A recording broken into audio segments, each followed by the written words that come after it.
Mashallah. Ito po muli tayo inshallah.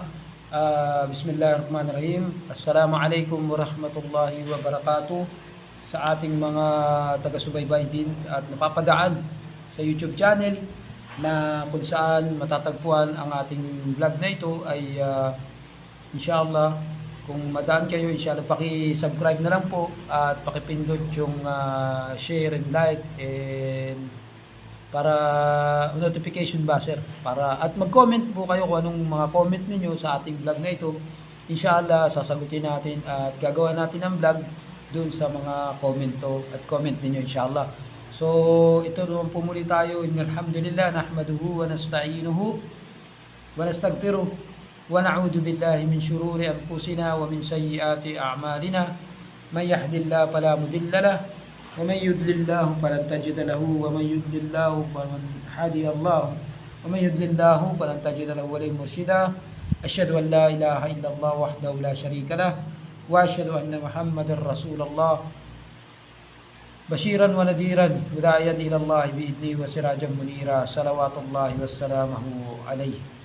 At assalamu alaikum sa pagbati ng kamusliman sa buong mundo na pinakamagandang pagbati ng tunay, hindi yung good morning kasi yan ang mga pagbati sa walang good kung morning ka umabot tapos good paano pag bad morning. So ang pinaka the best na pagbati, mapasahin nyo ang kapayapaan, may the peace and blessing upon you. At assalamu alaikum po, ang kahulugan niyan ay ang kapayapaan po ay sumain nyo ang kapayapaan, maging mapayapa po. Ang the best po sa atin ng kapayapaan na yan ay bibigyan natin talakay dito sa buwan ng Ramadan na ito inshallah. Ang buwan ng Ramadan ay bibigay po ng mga kaalaman, pagpapaalala po na ito na sa patungkol po sa darating na huling 10 araw ng Ramadan, ang Laylatul Qadar. At doon po sa kailangan po mabago po sana ang buwan ng Ramadan ay isa itong pagpaplano na kailangan baguhin natin yung mindset natin So kung itong buwan na Ramadan dumating na sa atin at iniutusan tayo magbalik loob sa Allah, at isabuhay yung 5 beses na pagdarasal, isabuhay yung pakikipaghalubilo sa kapwa-tao na may kabaitan. So makitungo sa kanila ng mapagkumbaba at marespeto. So yan po kailangan baguhin natin sa ating napakahirap po baguhin yan sa ating mga pagiging Pilipino, yung tinatawag na kasi pananaw na natin, yung mga unang pananaw natin sa ating pag-iisip, yung mindset natin ay talaga napakahirap. Minsan yun na yung mindset natin, talagang pag nakita ka ng tao ay babatiin mo lang, pakikitunguhan mo lang, pero hindi mo siya alokin kung ano yung gusto mo sa sarili mo na gusto mo sa kanya. Yun dapat ang mindset kung Muslim na kapatid na makikita natin, upang magkaisa tayo, hindi tayo may kanya-kanya, may tribo-tribo, sila tulad ng mga ibang mga. Minsan conclusion natin dito sa Mindanao ay minsan na rin kahit sa mga hindi pa Muslim o tulad natin mga kabalik Islam dyan, na sasabihin nila pag nagturo kami sa Islam, ito ang sa amin, ito yung sa inyo, sa ibang paniniwala. Hindi ganun. Kumbaga dapat itong katuruan sa Islam, sa reliyon natin, hindi yung sa inyo, sa amin, sa amin.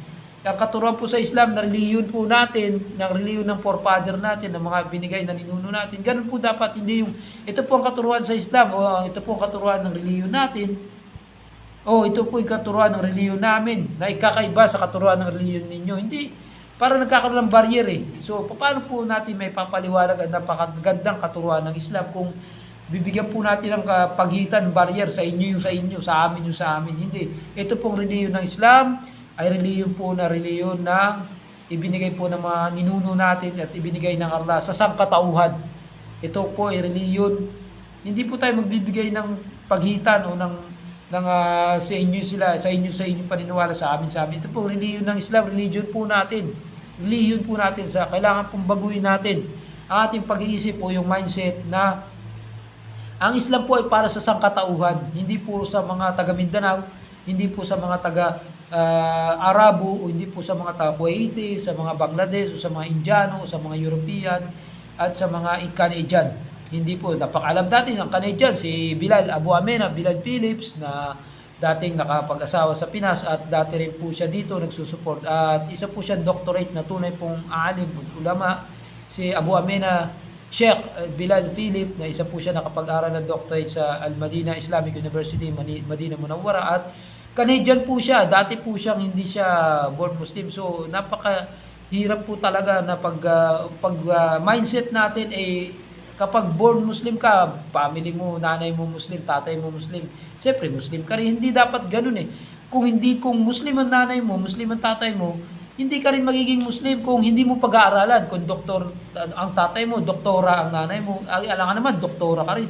Mag-aaral ka muna ng medisina para maging doktor ka. So, ganun din po sa Islam. Kung ang tatay mo ay Muslim, ang nanay mo ay Muslima, so ikaw, anak nila Muslim, kung ikaw ay tinuruan nila sa pagiging Muslim. At ikaw ay Muslim kung pinag-aralan mo rin o natutunan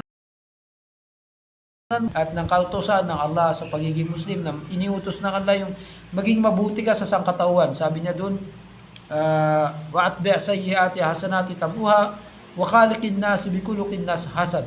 Kung ikaw ay nagkasala, ay kailangan palitan mo. Sinabi doon kasi talagang tayo hindi perpekto, nagkakasala tayo lahat. So yun po ang aking isa sa disclaimer na sinasabi ko, na ang disclaimer ko ay hindi yan porke papaalala sa inyo, nagbibigay ng pag-clarification sa Islam at pagbibigay ng paliwanag na ito ay perfect ako, hindi po nagkakasala po ako. At ang sabi doon sa hadith, kullu bani Adam al-qata'un wa khairul qata'un at-tawabun. Sabi niya, ang kusino man ang angkan ni Adan, tayo sang katauhan ay nagkakasala tayo, at gusto ng Allah yung mga nagkakasala ay agad-agad na nagbabalik loob, humingi ng kapatawaran sa Allah. So tayo nagsusumikap na humingi ng kapatawaran sa Allah, at tayo po sana mabago ang mindset natin, na itong mindset na ito ay kailangan hindi po talaga Muslim ka, tatay mo, magulang mo, pinagmulan mo, kapaligiran mo, ay Muslim ka na. Baguhin po natin yung mindset natin. Kailangan mong pag-aralan ang Islam. Kailangan mong pag-aralan kung saan ka papunta. Kasi sabi doon, hindi maganda kung saan ka nanggaling. Itim ka man, o puti ka man, o mahirap ka man, o ex-convict, o galing ka sa kulungan. Hindi maganda galing kang mayaman, hindi maganda po yung nakaraan natin, nakaraan ay nakaraan. Ang pinaka-tinuturo po sa tunay na mindset, sa pananaw ng isang pagiging tao po ay kung ano yung patutunguhan mo.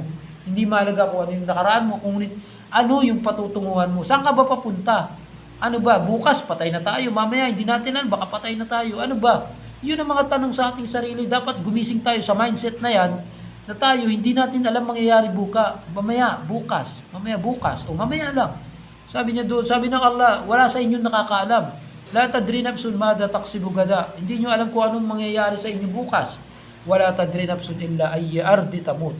At wala rin nakakaalam sa inyo kung saan lupalop kayo, kung saan bansa o saan lugar kayo mawawala ng paghinga o mawawala ng buhay. Hindi niya alam. Kaya wala pong nakakaalam kung ano po ang ating kahihinatnan dito sa mundo. Kaya dapat pong pagsikapan natin may tayo kung may isabuhay ang pamumuhay ng isang tunay na Islam. Kaya ang pagpapaalala ko sa akin sarili, tayo po ay nagkakasala, at ang pagkakasala na yun ay kailangan po ay magbalik loob tayo sa Allah subhanahu wa ta'ala.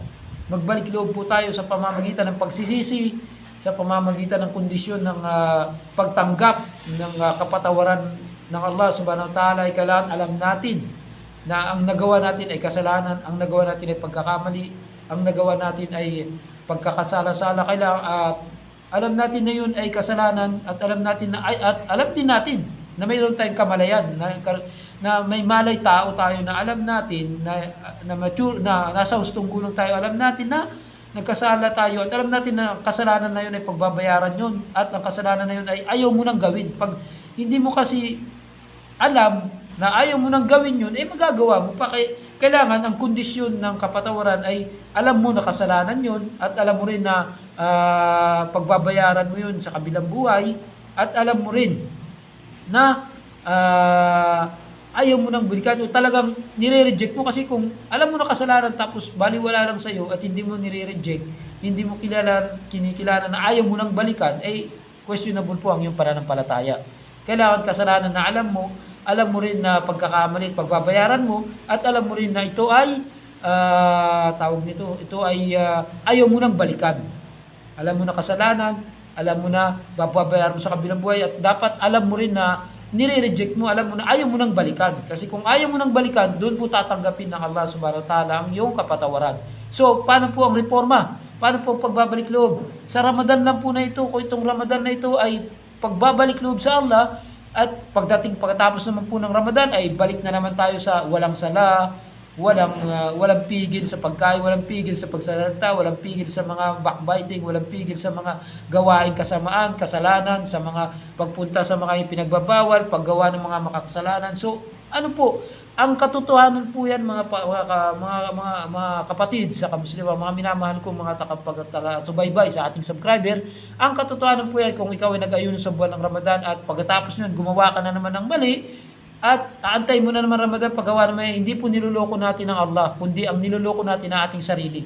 Sapagkat hindi po natin ni-reject, hindi po natin tinanggihan, o hindi po natin alam na ayaw mo nang gawin yung kasalanan. So, anong purpose ng paghingi ng kapatawaran kung ayaw mo nang gawin yung kasalanan, kung binabalikan mo pa? So, Allahu alam, ibig sabihin ng Allah nakakalam kung tatanggapin ba yung pagpupuwasa natin sa Ramadan, tapos babalikan mo na naman pag after Ramadan, tapos after Ramadan pagsisisihan mo, tapos babalikan mo na naman at pagsisihan mo. Kumbaga, dapat ang mindset natin, dapat itanim natin sa mindset talaga natin na kung gagawa ka ng kasalanan, pagsisisihan mo rin eh. So, ayun ang mindset dapat. Ba't ka gagawa ng kasalanan o ba't ka gagawa ng pagkakamali na pagsisisihan mo rin? Pagsisisihan. So, huwag ka nang gumawa. Yun po isa sa katuruan ng pag-aayuno sa buwan na ito ng Ramadan, na dapat lahat ng ginagawa natin ay may kamalayan tayo. Alam natin na huwag natin pagsisisihan. Kasi pag ginawa natin yun, na pagsisisihan din natin, may isusulat yun ng mga anghel na yun ay pagbabayaran mo sa kabilang buhay. Lahat po ng ginawa natin ay pagbabayaran po natin. Kaya po may araw ng pagtutuos. Day of reckoning, day of judgment, araw po ng saan tayo po ihaharap sa Allah subhanahu wa ta'ala. Maliit na bagay, malaking bagay, lalo na po yung katiting na bagay. Halimbawa po yung mayroon tayong alam natin na may langgam na maitim sa madilim na kapaligiran, sa isang madilim na kapaligiran na langgam na maitim ay hindi natin nakikita, ngunit ang Allah subhanahu wa ta'ala ay kitang-kita ng Allah.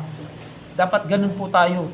Lahat po ng ihsan, dapat alam natin yung ihsan. Fa in lam takun tara wa innahu yara. Ng mga nakikita yung alam natin, hindi natin isipin natin nakikita tayo ng Allah. Hindi natin nakikita ang Allah, pero nakikita tayo ng Allah. Yan po talaga ang katotohanan na mindset. Dapat itanim natin yung mindset natin na dapat po ay i-reject natin yung kasalanan. Kaya yan nga po ibibigay ko pa isang mga mindset sa atin, mga taga-subaybay. Dapat alam po natin yung kasalungat.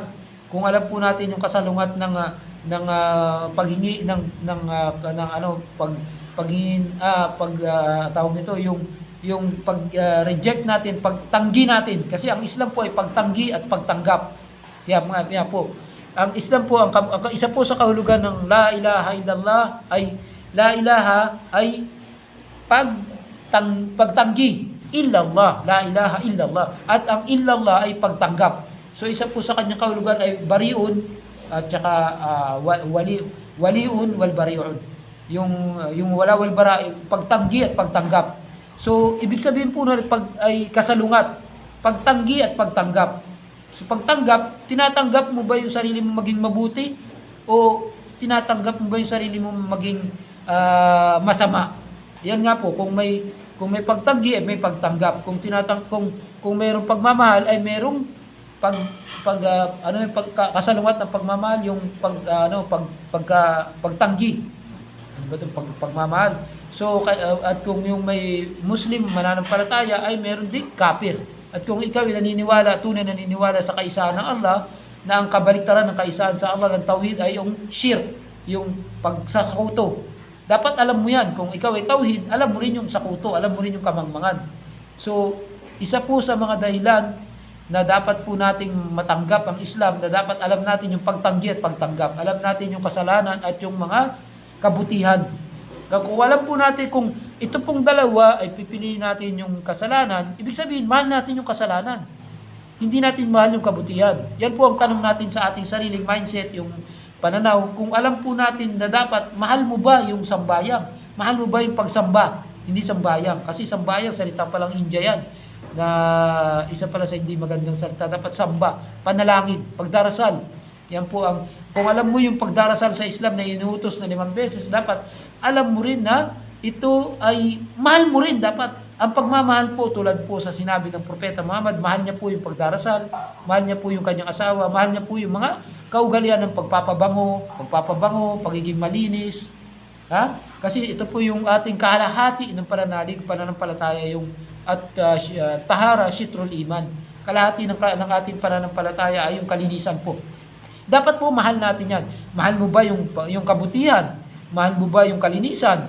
Mahal mo ba yung pagdarasal? Mahal mo ba yung pagpapabango? Yan mga tanong eh. Dapat ganun po yung ating pagiging pananampalataya. Ganun eh. Kung ikaw ay naniniwala, nananampalataya, dapat isabuhay mo.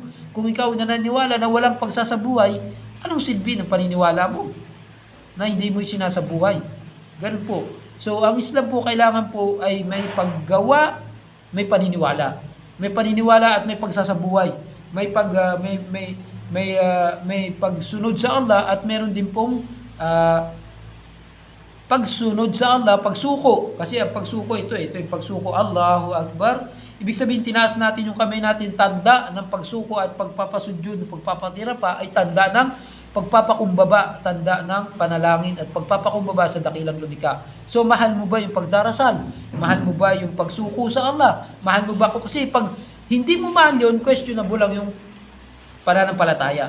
Ibig sabihin, kung hindi mo mahal ang kabutihan, ibig sabihin, mahal mo yung kasamaan. Kung alam mo yung kasamaan, merong kabutihan. Dalawa lang eh.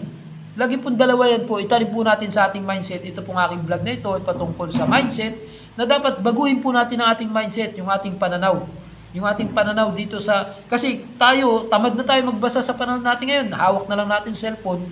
So sana, inshallah, ay maging paalala sa akin ito at rin sa inyo na ang cellphone ay gamitin natin pagpakikinig ng lecture, pag-iigib ng kaalaman, pagre-reforma o pagbabago sa ating pagkatao. Isa po sa pagbabago ng ating pagkatao ay yung mindset. Unang-una po talaga mindset. Sabi pa ng mga matatalinong mga mayayaman, sabi nila, kung gusto mong yumaman, baguhin mo muna sarili mo.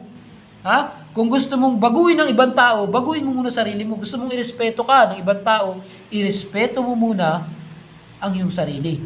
So, ganun po, ang lahat po ay nagbumula sa ating sarili. Kung ano po yung mangyayari gagawin po natin ay talagang yun ang balik po sa atin. Kung ano yung ginawa natin, yun po ibabalik sa atin. Kaya nga minsan kung nagawa ka ng kasalanan, ipapamukha talaga sa iyo ng Allah yung nagawa mo. Kaya alam po natin, dapat po ang kaalaman po ay unahin natin bago ang emosyon. Pigilan po natin ang emosyon. Talaga ang emosyon ay nagtuturo ng minsan binubulong daw ng syaitan yung emosyon natin. Pigilan po natin ang ating emosyon hanggat maaari.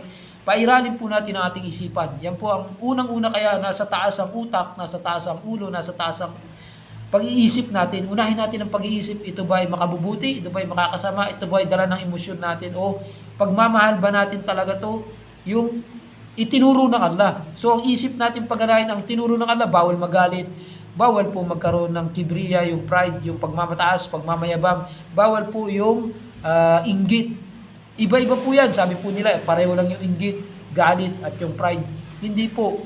Matalul kibriya, la yadkhulul jannah. Kahit maliit na pagmamalaki, pagmamataas sa iyong angkan, sa iyong lahi, sa iyong pagkatao, nagmamayabang ka sa iyong naabot ng iyong pagkabuhay, naging mayaman ka, hindi po yan makakasama po yan sa inyong pagkatao. Stress po ang kapalit niyan at magiging hindrance po yan patungo sa tamang kaalaman po, sa tamang pagpapakumbaba sa Allah subhanahu wa ta'ala. Magiging pintuan po yan, yung pride, inggit at yung galit. So yan po yung unang kasalanan na italaga dito sa mundong ibabaw na nagmula pa kay Adam. Sana po baguhin na po natin ito at baguhin natin ang ating mindset, inshallah. At yun po ang ating talakay dito sa Laylatul Qadar at sa buwan ng Ramadan na ito.